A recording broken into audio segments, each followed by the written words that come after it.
മലയാളികൾ ഏറ്റവും കൂടുതൽ കാത്തിരിക്കുന്ന എമ്പുരാൻ നാളെ തിയേറ്ററുകളിൽ എത്തുകയാണ്. ഫസ്റ്റ് ഡേ തന്നെ ഫസ്റ്റ് ഷോ കാണാൻ വേണ്ടി എല്ലാ ആരാധകരും, അതുപോലെ ആരാധകരും മാത്രമല്ല, എനിക്ക് തോന്നുന്നു ഹേറ്റേഴ്സും എല്ലാവരും കാത്തിരിക്കുകയാണ്. ഇപ്പൊ തന്നെ കൗണ്ട് ഡൗൺ തുടങ്ങിയിരിക്കുന്ന ഒരു അവസ്ഥയാണ്. നമ്മളിപ്പോ നാളത്തെ ഒരു ദിവസത്തിന് വേണ്ടിയിട്ട് ഭയങ്കര അധികം ടെൻഷൻ അടിച്ചിട്ട് ചില സ്ഥലങ്ങളിലൊക്കെ ലീവ് വരെ കൊടുത്തേക്കാണ്. നാളെ പോയി കണ്ടോ. ബാംഗ്ലൂരിലടക്കം തന്നെ ലീവ് കൊടുത്തിട്ടുണ്ട്. ബാംഗ്ലൂരിലുള്ള വിദ്യാർത്ഥികൾക്ക്, കോളേജുകൾക്ക് അവധി കൊടുത്തിരിക്കുകയാണ്. നാളെ പോയി എമ്പുരാൻ കാണാനുള്ള ഒരു അവസരമായിട്ട്. യഥാർത്ഥത്തില് ഈ അവധി കൊടുക്കാത്ത കമ്പനികൾ, എല്ലാ കമ്പനി അവധി കൊടുക്കണം പ്ലീസ്.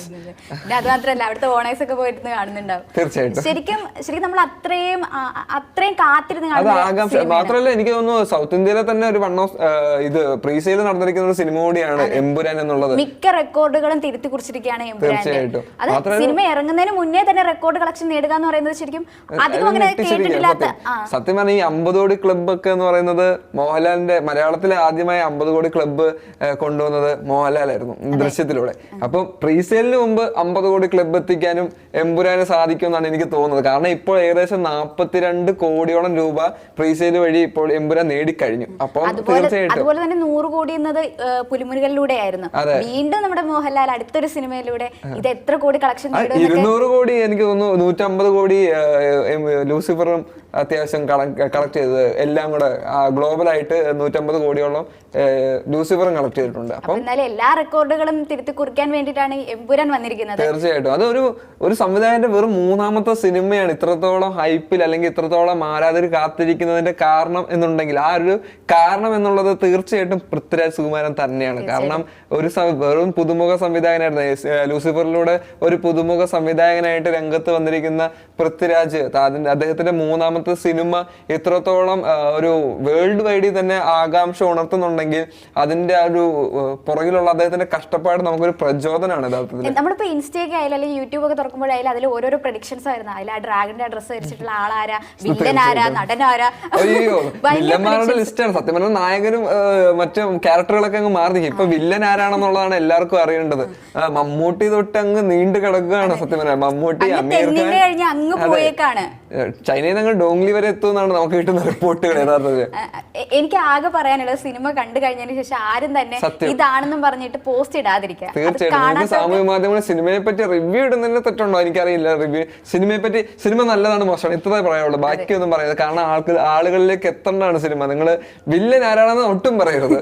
എനിക്കൊന്ന് ഫസ്റ്റ് ഷോയൊക്കെ ഫാൻസിന്റെ ഒരു അഴിഞ്ഞാട്ടമായിരിക്കും കാണാൻ പോകുന്നത്. എനിക്കൊന്ന് ഫസ്റ്റ് ഡേ ഒക്കെ നമ്മൾ തിയേറ്ററിൽ പോയി കാണുകയാണെങ്കിൽ നിങ്ങൾ വലിയ തിയേറ്ററിൽ പോയി കാണണം. അതായത് നല്ല സൗണ്ട് ഒക്കെ ഉള്ള ഒരു തിയേറ്ററിൽ തന്നെ വരുന്നത് കാണണം. കാരണം അത്രയ്ക്കുണ്ട് ആരാധകരുടെ ഒരു ആഹ്ലാദ പ്രകടനം. അപ്പൊ അത് വെച്ച് ആ ആഹ്ലാദ പ്രകടനവും കേട്ട് സിനിമയും കേൾക്കണം എന്നുണ്ടെങ്കിൽ അത്രയ്ക്ക് വോയിസ് ക്വാളിറ്റി ഒക്കെ സിനിമ കേൾക്കാൻ പറ്റുമെന്ന് തോന്നില്ല. ആഹ്ലാദ പ്രകടനം മാത്രം അവിടെ കേൾക്കാൻ പറ്റുള്ളൂ. പക്ഷെ അതൊരു ഹരമാണ് സത്യം പറഞ്ഞാൽ. ഒരു തവണയെങ്കിലും നമ്മള് ഒരു ഫാൻ ഷോ ഒക്കെ കാണാൻ കണ്ടിട്ടുണ്ടോ? ഞാൻ കണ്ടിട്ടുണ്ട്. അതുകൊണ്ട് ഒരു പ്രത്യേക രസമാണ് സത്യം പറഞ്ഞു കഴിഞ്ഞാൽ. നമ്മൾ ഒരു തവണയും കാണാം. പക്ഷെ എനിക്ക് സിനിമ എമ്പുരാൻ പ്രത്യേകിച്ച് എനിക്ക് ഇങ്ങനെ ഡീറ്റെയിൽ ആയിട്ട് കാണണം. ഓരോ സീനും എനിക്ക് കാണണം. അതിനുവേണ്ടിയാണ് ഞാൻ സത്യം പറഞ്ഞു കഴിഞ്ഞാൽ ഫാൻ ഷോ കാണാൻ പോകുന്നത്. ആഘോഷിക്കാൻ പറ്റിയത് സത്യം പറഞ്ഞു കഴിഞ്ഞാൽ ശരിക്കും നമ്മൾ ഫാൻ ഷോ കണ്ടു കഴിഞ്ഞതിന് ശേഷം വീണ്ടും സിനിമ കാണാൻ വേണ്ടിട്ട് കാണേണ്ടതായിട്ടുണ്ട്. അതിന് മാത്രം ഉണ്ട് സത്യം പറഞ്ഞു കഴിഞ്ഞാൽ സിനിമ. എങ്കിൽ മാത്രമേ നമുക്ക് നന്നായിട്ട് ആ സിനിമ കാണാൻ പറ്റുള്ളൂ. കാരണം ട്രെയിലറിനകത്ത് നമ്മൾ കാണുന്നത് എന്താണ് സത്യം പറഞ്ഞത്, ഒരു നമ്മുടെ ഈ ചെറിയ സ്ക്രീനിൽ നമ്മൾ കാണുന്നത് അത്രത്തോളം നമുക്ക് രോമാഞ്ചം തരുന്നുണ്ടെങ്കിൽ ആ പോർഷൻ ഉണ്ടല്ലോ എമ്പുരാൻ എന്ന് പറഞ്ഞിട്ട് ആ ഒരു പോർഷൻ അതിന് നമുക്ക് രോമാഞ്ചിഫിക്കേഷൻ വരുന്ന ഒരു രീതിയിലായിരുന്നു. അത് നമുക്ക് തിയേറ്ററിൽ എക്സ്പീരിയൻസ് ചെയ്യുമ്പോൾ അതിനെക്കാട്ടിയുമായിട്ടുള്ളൊരു എക്സ്പീരിയൻസ് ആണ് സത്യം സത്യം. അപ്പം ആ ഒരു എക്സ്പീരിയൻസ് കിട്ടണമെന്നുണ്ടെങ്കിൽ നമ്മൾ തിയേറ്ററിൽ ഉറപ്പായിട്ടും പോയി കാണേണ്ടിയിരിക്കുന്നു. അത് മാത്രമല്ല ഇപ്പൊ അവർ രണ്ടുപേരും മോഹൻലാൽ ആയാലും പൃഥ്വിരാജ് ആയാലും നല്ല രീതിയിൽ പ്രൊമോഷൻ വർക്ക് ചെയ്യുന്നുണ്ട്. എല്ലായിടത്തും ഇന്റർവ്യൂസ് കൊടുക്കുന്നത് എനിക്ക് തോന്നുന്നു കേരളം ഒഴിച്ച് ബാക്കി എല്ലാവരും കംപ്ലീറ്റ് ചെയ്തു.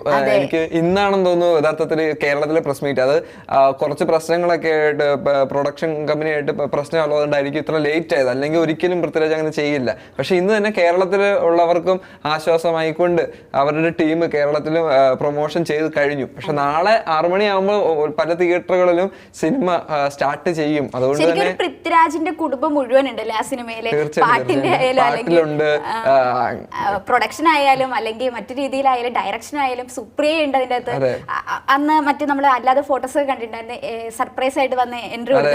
അത് ഭയങ്കര വൈറലായിരുന്നു. സത്യം പറഞ്ഞു കഴിഞ്ഞാൽ നമ്മള് വേറൊരു കാര്യം ശ്രദ്ധിക്കേണ്ടത്, ആരും അങ്ങനെ പെട്ടെന്ന് അറിയാത്ത ഒരു കാര്യമാണ്, എമ്പുരാനില് ഇന്ദ്രജിത്തിന്റെ മകള് പാട്ട് പാടിയിട്ടുണ്ട് എന്ന് നമ്മൾ കേട്ടിട്ടുണ്ട്. അതുപോലെ തന്നെ പൃഥ്വിരാജിന്റെ മകളും അത് ആരും അറിഞ്ഞിട്ടില്ല സത്യം പറഞ്ഞാൽ. ഇപ്പോഴും അറിയാത്തൊരു കാര്യമില്ല. ആ എമ്പുരാന് ട്രെയിലറിൽ കേട്ട ഒരു എമ്പുരാൻ എന്ന് പറയുന്ന ഒരു പാട്ടിന്റെ ഒരു തുടക്കത്തിൽ ഒരു കുട്ടി പാടുന്നത് നമുക്ക് കേൾക്കാൻ പറ്റും. യഥാർത്ഥത്തിൽ അത് പൃഥ്വിരാജിന്റെ മോള് തന്നെയാണ് പാടുന്നത്. അതായത് നല്ല രസമുണ്ടല്ലേ സത്യം പറഞ്ഞാൽ. അത്ര കുട്ടി നന്നായിട്ട് പാടുന്നുണ്ട്. അപ്പം ചേച്ചിയും അനിയത്തിയും പാട്ട് പാടുന്നുണ്ട്, ചേട്ടനും അനിയനും അഭിനയിക്കുന്നുണ്ട്. അത്തരത്തിലൊരു ഫാമിലി പാക്കുള്ള ഒരു സിനിമ കൂടിയാണ് എമ്പുരാൻ എന്നുള്ളത്. അതുപോലെ തന്നെ ഇതിന്റെ കൂടെ തന്നെ പറയുന്നത് നമ്മുടെ ഇന്റർവ്യൂസ് എല്ലാം തന്നെ ഭയങ്കര രീതിയിൽ മില്യൺ പോലെ പോകുന്നുണ്ട്. മല്ലിക സുകുമാരൻ ഇപ്പൊ കൊടുത്തിരിക്കുന്ന ഇന്റർവ്യൂവിൽ മമ്മൂട്ടിയെ കുറിച്ച് ചെറുതായിട്ടൊന്ന് പരാമർശിക്കുന്നുണ്ട്. വിശ്വസിക്കേണ്ട, നമുക്ക് സ്പോയിലർ ഒന്നുമില്ല.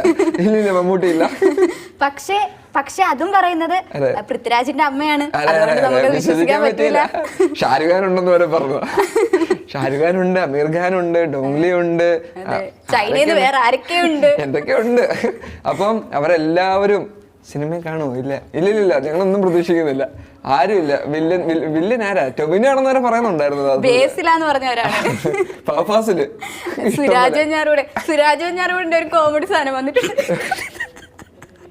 അപ്പൊ ഇഷ്ടംപോലെ നല്ല നർമ്മങ്ങളും അതുപോലെ തന്നെ ഇപ്പോൾ സോഷ്യൽ മീഡിയ അടക്കം വാർത്താ ചാനലുകൾ അടക്കം എല്ലാത്തിലും ഇപ്പോൾ ഇന്ന് കേരളം സംസാരിക്കുന്നത് അല്ലെങ്കിൽ നാളെ സംസാരിക്കാൻ പോകുന്നതും യഥാർത്ഥത്തിൽ എമ്പുരാൻ തന്നെയാണ്. അത്രയും മലയാളത്തിനൊരു ഹിറ്റ് നൽകാൻ എമ്പുരാന് തീർച്ചയായിട്ടും സാധിക്കുമെന്ന് തന്നെ നമ്മൾ പ്രതീക്ഷിക്കുന്നുണ്ട്. അതുപോലെ തന്നെ അവരുടെ ഓരോ കഷ്ടപ്പാടിനും മോഹൻലാൽ, മഞ്ജു വാര്യർ, ടൊവിനോ തോമസ്, പൃഥ്വിരാജ്, സംവിധായകൻ പൃഥ്വിരാജ്, മുരളി ഗോപി, ദീപക് ദേവ്, എല്ലാവരും ഒരു വലിയൊരു ക്രൂ തന്നെയാണ്. അവരുടെ ഓരോരുത്തരുടെയും കഷ്ടപ്പാടാണ് നാളെ തിയേറ്ററുകളിൽ എത്താൻ പോകുന്നത്. അതായത് ഈ സിനിമയുടെ ഒരു സംഭവം നമ്മൾ എടുക്കുകയാണെങ്കിൽ കഴിഞ്ഞ ഒരു മാസത്തേക്ക് കളക്ഷൻ നോക്കുകയാണെങ്കിൽ വളരെയധികം കുറവായിരുന്നു. അതിപ്പോ തിരുത്തി കുറിക്കാനായാലും എല്ലാ റെക്കോർഡും തിരുത്തി കുറിച്ചു എന്ന് പറയുമ്പോൾ നമുക്ക് എല്ലാം കൂടി എടുക്കാം. സിനിമയുടെ ആ ഒരു മാന്ദ്യത്തിനെ ഒന്ന് മാറ്റി നിർത്തി അതിനെ ഒന്ന് മുൻനിരയിലേക്ക് കൊണ്ടുവരാൻ വേണ്ടിയിട്ട് നമ്മുടെ ലൂസിഫറിനും അല്ലെങ്കിൽ ഇത് എമ്പുരാനും സാധിക്കുന്ന രീതിയിലാണ്. ഈ റീ റിലീസ് ചെയ്തപ്പോൾ തന്നെ ആയാലും ലൂസിഫറിന് നല്ല രീതിയിൽ കളക്ഷൻ കിട്ടിയിട്ടുണ്ടായിരുന്നു. അപ്പോ അതെല്ലാം റെക്കോർഡുകളെല്ലാം തന്നെ തിരുത്തി കുറിക്കാൻ നമ്മുടെ എമ്പുരാന് സാധിക്കട്ടെ. എന്താണെങ്കിലും സിനിമ വമ്പൻ ഒരു വിജയം തന്നെ ആവട്ടെ.